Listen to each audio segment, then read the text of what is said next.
This table is definitely awesome, but why don't we try to make our own things? So what we're going to need to do is go up to the top, and in this option here, it's a drop-down menu, which will open up some settings, and we can create a new design. So let's start with that. And at the top, the table project or the table design is still open, and we have over here another design which is blank. And what we're going to do with this is we're going to create a few simple shapes. What I'd like us to do is create a sketch of a square first, keep it nice and simple, and then let's start getting consecutively more complex. And by the end, you should have at least 4 interesting shapes. So, first of all, we're going to create a drawing. Basically, you start in 2D first, and then you make it into a 3D shape. And to do that, we use what's called a sketch. Now, if you move your mouse over any of these, and you are patient enough, it'll actually tell you what they do. You have like extruding, you have revolving, and it even gives you a little tip and some interesting and handy previews of what it might do. What we're going to do first is a sketch. So we click this, and then we're going to create a sketch on the XZ axis, which is basically the floor of our scene. And so it should say top view here. Now, what we're going to do is create a 20 by 20 centimeter cube. And to do that, right now I'm in millimeters, which means that 20 is going to be 200 millimeters. So I go and get my rectangle tool, which is up at the top, and I click on a point here, and I'm going to click, and you'll notice that it snaps, so I can move it nicely, and I click here, and there we go. I've created my design. Now, if you notice that you've messed up the dimensions, you can go to the dimension tool, and I can change this here, and I can adjust. It could be like 150, or it could be like double click and go like 200 again, and then I can dimension this one and make sure that they're the same.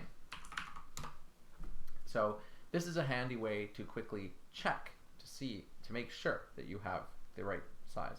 Then press Finish Sketch. And now I can use my Orbit tool to see that I'm actually looking at it at an angle. And what we're going to do next is extrude this. So we click Extrude, and then we go 200 up. So now I have a preview of what it will look like, and then I press OK, and now I have my cube. That wasn't too hard. Let's do the same thing with a cylinder and a triangle. So create a new sketch, choose the ground plane, then we're going to make this one using a circle, and we'll start in the middle, going out. Let's go radius of 200. Then, or no, sorry, that's a diameter of 200, not a radius. And then if I want to move it, I can go here, select, grab the center point, and I can move it wherever I like. And it does snap to the points, so that makes it a bit easier. Then I press Finish Sketch once again. I can move my camera, get myself all ready to go. Then Extrude, click this, if it doesn't automatically select it, and then type 200 again. Nice. Now I have a cube and a cylinder, but we're not done yet. We're going to make a few more things. So press Create Sketch, choose the ground plane again. We're going to make a triangle. So to do a triangle, we have a few options. Well, we could make a rectangle and then delete some stuff, or we could just draw it ourselves using the line tool. So why don't we use the line tool? The line tool basically allows you to create lines and arcs. So we're going to create our first point. It's going to be here, and then we're drawing it all the way across to be 200. And then we're going to create another one to be also 200. I can type it in. And then we're going to create one more from here to here, simply by taking the line tool again, here to here. Now I didn't quite get it equidistant. Ugh, didn't quite get it. But I'm going to select this. I'm going to move it. I can wonk it around however I like. What I could do is I could actually take my measurements and go, well, I want this to be 200 as well. And then this, I want to be 200 as well. And then now I know that it's exactly an equilateral triangle. Perfect. Then we're going to select it and move it a little bit. So I just took this and drew a box, and then I can grab one of the points to move it. Now, one thing when you're moving things, it's not super intuitive, but like when you select it and you want to move it, you actually have to select one of the points to move it, not the face. You have to actually select one of the points, or maybe the edge, yeah, but not the face, because there actually isn't a face yet. It's just lines. Now, once I have my triangle ready to go, press Finish Sketch, boom, and I'm gonna extrude it, 200 again. Nice. And I have some cool shapes, but there's a few other things that we need to do. We've made our shapes, but we also, I skipped this step, cut a hole through the top of the cube with a radius of 5 centimeters. Wow, holy smokes, I didn't do that. Well, what I need to do is I have to go hole. Then I have to select the cube. Wow, okay. And then I need to choose the depth, which is going to be, and I'm going to choose a type of, there's all sorts of different holes you can choose. I'm going to choose all, so it cuts through the whole thing. And then I'm going to choose the radius, which is going to be, I guess this is the diameter. We're going to go 100 because the radius is 5, therefore the diameter should be 10 centimeters. Then I press OK. Boom. Oh, cool. We have a neat hole. Now it's not quite centered. That's not nice. We go back and we can actually, in our timeline, we can look at this and we can press Edit Feature. So now I can see, oh, okay, I didn't really get it in the middle. So how can I make sure that it's in the dead center? Well, I can just kind of eyeball it and maybe hope that it snaps like that. That might do it. But there are also ways you can use the measuring tools. But in this case, snapping is fine. Press OK. Boom. Now we have a hole cut through our cool cube. And why don't we do the same thing with our other shapes? So hole tool, click here. Let's make sure it's actually going to go in the middle. Then we're going to go all. Then we're going to go, we're going to adjust this. So I click it, and then the option changes, and I can type it, or I can, oh yeah, it does say diameter. I can change things that way. There we go, and press enter. Done. And last one, hole. Boom. I'm gonna go all the way through. And this one, I'm not sure if it's gonna give us a center point. Oh, I guess it did, there we go. And let's double check. There we go, and okay. So now I have my cool shapes, neato. And in addition to making those three, I want you to do a neat 3D shape of your choice. So that's where I want you to get really creative. You can draw any design you like. So basically, create a new sketch, same ground plane, okay? But this time, I want you to just try out some of these neat tools. So maybe use the spline tool. It allows you to create curves. So you click between 2 points, and then it creates a spline between them.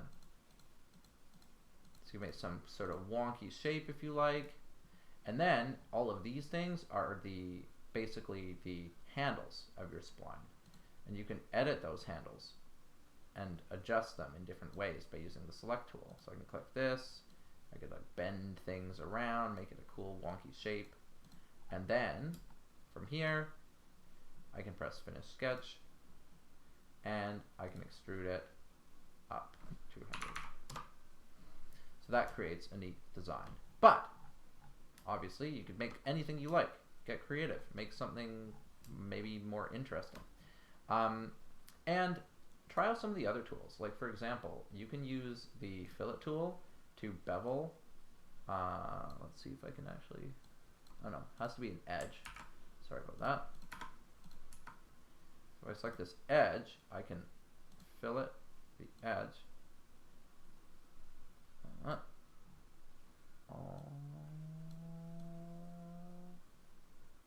I want it to be like way less, like 1. Oh yeah, there we go. Like 5 maybe? Yeah, 2, 1. Let's go 1. It doesn't like it. There we go. Now we have a nice smooth beveled edge. It's kind of neat. You could also experiment with the shell option. So we could have, we use the shell, select, inside thickness, maybe we can choose a different thickness. That. We choose outside maybe. It's okay. I don't know if it really likes, actually this shape is not behaving correctly for the shell. Let's see if it works better with this one. Yeah, there we go. So this is how it's supposed to work. I don't know why my custom shape wasn't working. But yeah, this creates an interesting hollowed out, it's almost like a Lego brick now. It creates a shell around it. Anyone can post in the comments, you can figure out why the shell wasn't working. Maybe I have to select this face, maybe that's the problem.